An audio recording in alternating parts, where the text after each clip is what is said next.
It's Magnus Carlsen taking on Alexey Sarana at the World Blitz 2023. This game is extremely important because Magnus had lost the previous game against MVL, and also against Sarana he had lost the last time at World Blitz. Let's see how he fares this time. We have the Sicilian on the board. Magnus goes for knight c3, not playing d4. He's waiting for that move, moves his bishop out. Pawn comes out to a6. Sarana wanting to keep the game in Najdorf territory. Let's say if Magnus plays d4, we are back in Najdorf. So Magnus takes his time to decide what he wants to play here. He can stop the expansion with a4. He can also play d4 and transpose back to the main lines, or he can castle. That's what he does. He castles it out. And Sarana pushes his pawn to b5. Slightly risky strategy because if you look at white, he's developed all his pieces, has castled, while black is undeveloped. Magnus now opens up the position. Sarana takes, and now Magnus thinks. There's one idea to take with the queen, but also a very interesting move is knight to d5, sacrificing the pawn.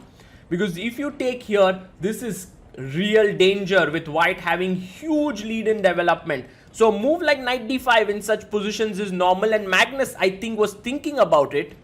Bishop f3, very important move. You don't put your pawn on f3 here because that's a very passive way to play. You play bishop f3 because now in such positions, you have ideas of pushing your pawn forward. So the knight comes to d7 and Magnus hits on this expanded queen side here, which will give him some play. Fantastic chess here by Magnus Carlsen.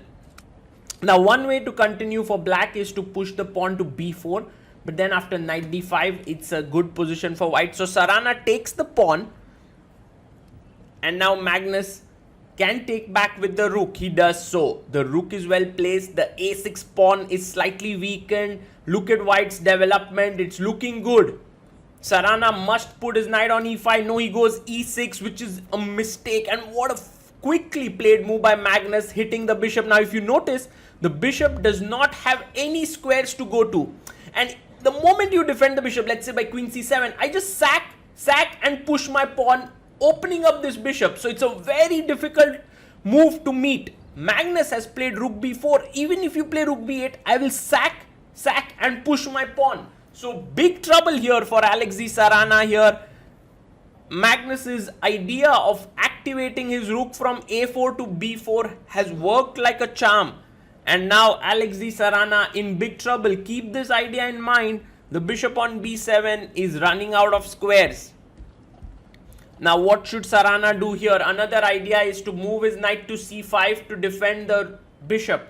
Because if you can kick the rook away later on, his position should be completely fine. But it's impossible to do that because Magnus is going to sacrifice his rook. He goes knight c5, and this is a mistake. Let's see how quickly Magnus wraps his brain around this calculation. So you take, knight takes, you push the pawn, you attack this knight and this knight.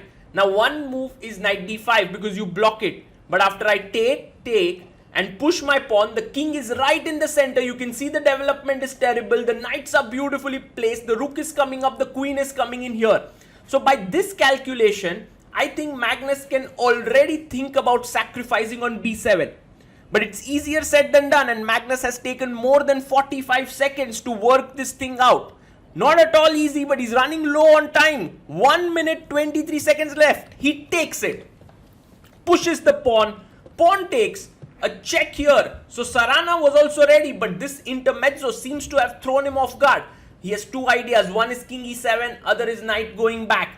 Now if you play king e7, you have to be careful. The bishop can come out from here and checkmate you. So there are two possibilities.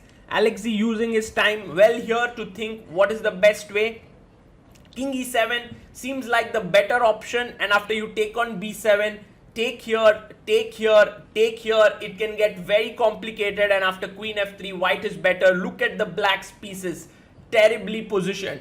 And so that's the reason why Sarana must decide whether he needs to move his king up or not. That is the big question here. Well, he goes knight d7, Magnus sacks another knight, takes check, and now if you play g6, queen takes e5, notice this is pinned and I attack the rook and the pawn. So playing this might not be possible. g6, he goes king up. If you go bishop g5 check trying to win the queen, the knight blocks because now there's no pin this side. What a complicated position. For the time being, Magnus is an entire rook down. So he must be careful. He has 1 minute 12 seconds. He takes the knight. Now he's exchanged down. He attacks the rook. Rook b8. Your bishop is hanging. You really want to go bishop g5, but knight f6 saves the day for black. So how do you continue here? Rook d1 played. Very interesting. If you take here, bishop g5 check is the smart thing to do. He goes queen c7.